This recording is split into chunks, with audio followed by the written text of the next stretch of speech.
वृश्चिक राशि स्कॉर्पियो के लिए ये सप्ताह कैसा बीतेगा? 9 सितंबर से लेकर 15 सितंबर तक की हम बात करेंगे चंद्रमा के गोचर और नक्षत्रों के आधार पे। उपाय जितने भी बताऊंगी वो नक्षत्र के आधार पे, राशिफल भी नक्षत्रों के आधार पे है। तो शुरू करते हैं वृश्चिक राशिफल। वीडियो पसंद आए तो कमेंट में जय श्री राम अवश्य ही लिखिए। तो सबसे पहले सप्ताह की स्टार्टिंग की बात करें, 9, 10 और 11 ये जो 3 तारीख है इसकी बात करेंगे। 9, 10, 11 ये जो 3 तारीख है, इस समय चंद्रमा चल रहे हैं आपके लग्न के अंदर, आपके शरीर के अंदर, आपकी पर्सनालिटी के अंदर। तो लग्न में जब भी चंद्रमा आता है श्रेष्ठ परिणाम देता है, परंतु इस बार आपको श्रेष्ठ परिणाम स्टार्टिंग में नहीं मिलेगा। इसका कारण ये है कि आपका जो लग्नेश मंगल वो अष्टम घर में, वो आपके थोड़ा सा अष्टम घर में पीड़ित अवस्था में बैठा हुआ है। इस कारण से थोड़ा सा चोट चपेट का डर आपको लगा हुआ है। 9, 10 और 11 तारीख नक्षत्रों के हिसाब से देखें तो थोड़ी सी नेगेटिव है। आपका धन आप गलत जगह पे इन्वेस्टमेंट कर सकते हैं, यानी कि आपका धन डूब जाए ऐसी जगह आप इन्वेस्टमेंट न करें। थोड़ा सा स्वास्थ्य आपका सही नहीं रहेगा। स्थान परिवर्तन का योग प्रबल रूप से बना हुआ है। स्थान परिवर्तन कर रहे हैं तो जल्दबाजी मत करिएगा, क्योंकि भाग्य का साथ आपको कम मिल रहा है। लग्नेश भी आपके थोड़े से पीड़ित हैं। रिश्तेदार जो है आपके पड़ोसी हैं, उनसे आपको थोड़ी सी प्रॉब्लम हो सकती है सप्ताह के इन स्टार्टिंग के दिनों में। हो सकता है वो आपका मान सम्मान कम करें, आपके पीठ पीछे बुराई करें, कुछ न कुछ नेगेटिव कमेंट करें, परंतु आप बड़े बहादुरी के साथ उन सभी चीज़ों को अवहेलना करते हुए आगे बढ़ेंगे, क्योंकि वृश्चिक राशि है। वृश्चिक राशि वालों के लिए ये एक बात सत्य है कि ऐसा कौन अपना सगा नहीं जिन लोगों ने इनको ठगा नहीं। यानी कि वृश्चिक राशि वाले बहुत ही दिल के अच्छे होते हैं और दिल से मेहनत करते हैं, दिल से सहायता करते हैं। इस कारण से लोग कई बार गलत फ़ायदा उठा लेते हैं। इस समय अगर स्टूडेंट्स की बात करें तो स्टूडेंट्स को परिणाम 9, 10, 11 तारीख को अगर रिजल्ट आ रहा है तो मन माफिक आपका रिजल्ट आने में थोड़ी सी प्रॉब्लम बनी हुई है। आप धैर्य रखते हुए आगे बढ़ें। पार्टनरशिप में अगर आपका कोई काम चल रहा है तो वहाँ पे आपको लाभ हो सकता है। जॉब में बदलाव के प्रबल रूप से योग बने हुए हैं। या तो आपका जॉब में आप पहले से हैं तो स्थान परिवर्तन हो, या कोई आपकी सीट चेंज हो। कुछ धन भी आएगा स्थान परिवर्तन से, और कोई बड़ा धन भी आपके पास अमाउंट आ सकता है। कोई आपको धन दे दे, यानी कि कहीं से उधार दिया हुआ धन आ जाए, या अचानक से धन की प्राप्ति आपके संभव हो रही है, क्योंकि मंगल देव की दृष्टि सीधे आपके धन भाव पे पड़ रही है। इस कारण से धन आ सकता है। कानूनी लड़ाई, कोर्ट केस, किसी भी वाद विवाद में आपकी जीत पक्की है। कारोबार से संबंधित कोई केस चल रहा है, नौकरी से संबंधित केस चल रहा है, तो आपकी जीत हो सकती है। हालांकि जीत के साथ साथ स्थान परिवर्तन का योग भी बना हुआ है। प्रॉपर्टी में इन्वेस्टमेंट कर रहे हैं तो थोड़ा सा इन्वेस्टमेंट आप रुक के करें। प्रॉपर्टी बेचना चाहते हैं तो उसके लिए तो श्रेष्ठ समय है, परंतु प्रॉपर्टी खरीदने के लिए, प्रॉपर्टी में इन्वेस्टमेंट करने के लिए समय सही नहीं है।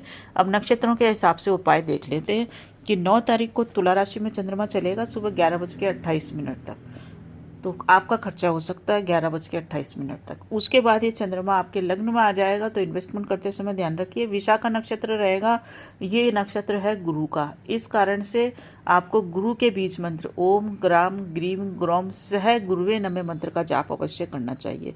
10 तारीख को वृश्चिक राशि में चंद्रमा रहेंगे। अनुराधा नक्षत्र है जो कि शनि का है। शनि के बीज मंत्र का जाप करें, या फिर शनि दशरथ कृत शनि सूत्र का पाठ आपको लाभ देगा, क्योंकि जिस नक्षत्र में चंद्रमा चलते हैं उस नक्षत्र की एनर्जी को पॉजिटिव करने के लिए नक्षत्र देवता को प्रणाम करना जरूरी है। जिस प्रकार से किसी के घर जाते हैं तो गृह स्वामी को प्रणाम करने से ही घर में आने दिया जाता है, और साथ ही साथ आवभगत भी होती है। तो इस चीज़ को आप समझिए। 11 तारीख को वृश्चिक राशि में ही चंद्रमा है और है नक्षत्र ज्येष्ठा जो कि बुध का है। बुध के बीच मंत्र ओम ब्राह्म ब्रीम ब्रह्म सह बुधाय नमः मंत्र का जाप, या फिर आप भगवान गणेश की आराधना कीजिए। इससे भी आपके कार्य बनेंगे। गाय को हरा चारा देने और गणेश जी को दुर्वा चढ़ाने से भी बुध ग्रह के अनुकूल परिणाम होते हुए दिखे गए हैं। अब हम बात करते हैं 12 और 13 तारीख की। 12 और 13 तारीख को चंद्रमा चलेंगे धनु राशि में। धनु राशि के स्वामी गुरु है, और गुरु आप चंद्रमा के मित्र हैं। और गुरु के ऊपर इस चंद्रमा के ऊपर मंगल की भी दृष्टि पड़ रही है। इस कारण से आपको बिल्कुल भी जल्दबाजी इस दिन नहीं करना चाहिए। घर के भाव में, कुटुंब के भाव में और धन के भाव में ये चंद्रमा चल रहे हैं। तो यहाँ पे चंद्रमा के आने के कारण शुभ समाचार अचानक से प्राप्त हो सकता है। सब कुछ अच्छा चलेगा, परंतु एक प्रॉब्लम रहेगी जिसकी भी चर्चा करती हूँ कि धन का आगमन तो होगा, क्योंकि धन भाव में चंद्रमा चल रहे हैं तो अवश्य ही धन का आगमन होगा। ससुराल से कोई मतभेद इस समय रह सकता है।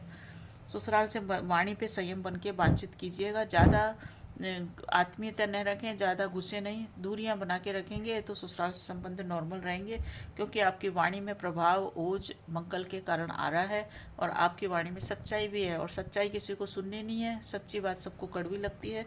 इस कारण से आप अपनी वाणी के ऊपर थोड़ा सा विराम लगाएं और संबंधों को संभालें।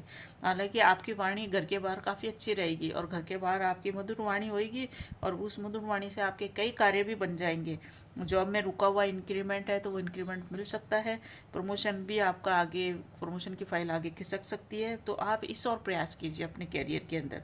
तो कैरियर में इस समय बदलाव भी संभव है, और शिक्षा क्षेत्र में आप कार्यरत हैं तो आपको लाभ होएगा। जो स्टूडेंट्स हैं उनको भी शिक्षा के अंदर मनवांछित परिणाम प्राप्त होंगे। जो लोग अविवाहित हैं उनके लिए विवाह के रिश्ते आ सकते हैं, और जो लोग लव एंड रिलेशनशिप में रह रहे हैं उन लोगों के रिश्ते प्रगाढ़ होंगे। परंतु ये प्रगाढ़ता मानसिक नहीं होगी, ये प्रगाढ़ता भावात्मक नहीं होगी, ये प्रगाढ़ता होगी बौद्धिक, यानी कि आप इंटेलिजेंस से अपने संबंधों को चलाएंगे और उसमें कामयाब भी रहेंगे। कोई कीमती वस्तु आपकी इस समय आपके पास आ सकती है, कोई कीमती चीज़ जो आप खरीदना चाहते थे वो आपको मिल जाए, या कोई ऐसी चीज़ है जो कहीं अटकी पड़ी थी जो दे नहीं रहा था, आपकी काफ़ी कीमती थी, तो वो आपके पास आ सकती है।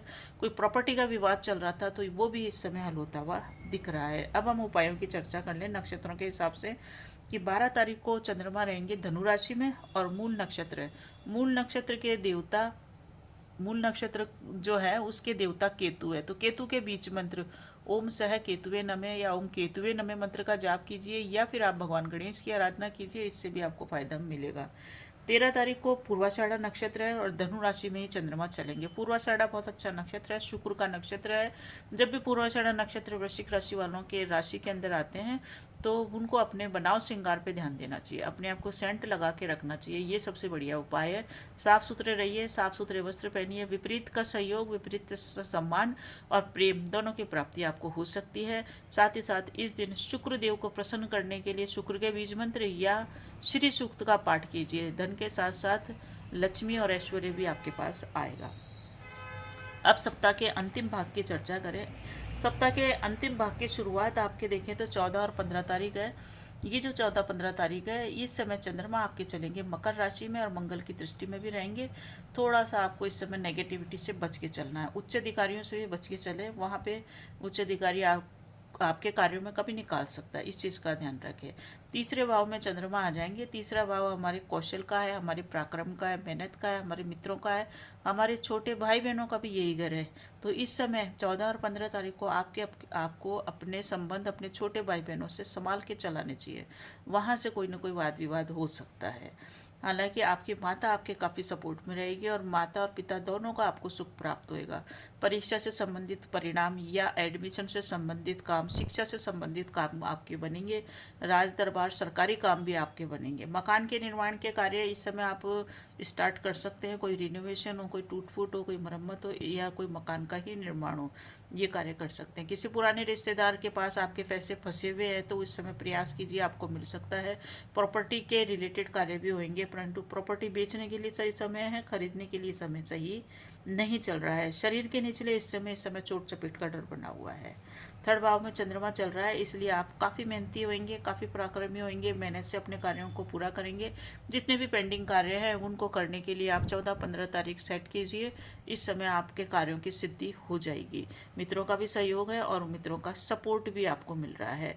साथ ही साथ कोई ऐसा कार्य जो असंभव था, जो आपको बड़ा पेचीदा लग रहा था, या कोई ऐसी चीज़ थी जिसको आपको सीखना था, आपको कठिन लग रही थी, तो आप उसे सीखिए। 14-15 तारीख को पराक्रम भाव में चलते हुए चंद्रमा आपको कार्यों की सिद्धि दे रहे हैं। अब हम उपाय की बात कर लें कि क्या उपाय करने से। देखिए एक चीज़ और है, एक जो मैं आपको बताना भूल गई, वो है कि 12 और 13 तारीख को आपको मानसिक रूप से और भावात्मक रूप से असंतुष्टि का एहसास होएगा। अब उपायों की चर्चा करें 14 और 15 तारीख की, तो 14 तारीख को है मकर का चंद्रमा, उत्तराषाढ़ा नक्षत्र है जो कि सूर्य का है। तो सूर्य के बीज मंत्र ओम गृहिणी सूर्याय मंत्र या आदित्य हृदय सूत्र का पाठ पिता का सम्मान करने या पिता की राय मानने से आपके कार्य बनेंगे। 15 तारीख को मकर राशि में है चंद्रमा और नक्षत्र है श्रवण। श्रवण नक्षत्र में जिस दिन भी चंद्रमा है उस दिन आप एक उपाय अवश्य कीजिएगा, महीने में एक बार आता है। अच्छे शुभ समाचारों की प्राप्ति करने के लिए, प्रशंसा सूचक शब्दों को सुनने के लिए विष्णु सहस्त्र नाम का जाप प्रातः उठते ही करें, यानी कि 8 बजे से पहले पहले करें। तो आपको इसके सकारात्मक रूप से जीवन में परिवर्तन और प्रभाव और प्रतिकूलताओं का समापन अवश्य ही देखने को मिलेगा। तो इन उपायों को करके अपने जीवन को साकार कीजिए, सफल कीजिए। वीडियो आपको अच्छा लग रहा है तो लाइक शेयर कीजिए, नहीं लगे तो मत कीजिएगा, और कमेंट में जय श्री राम तो अवश्य ही लिखिए।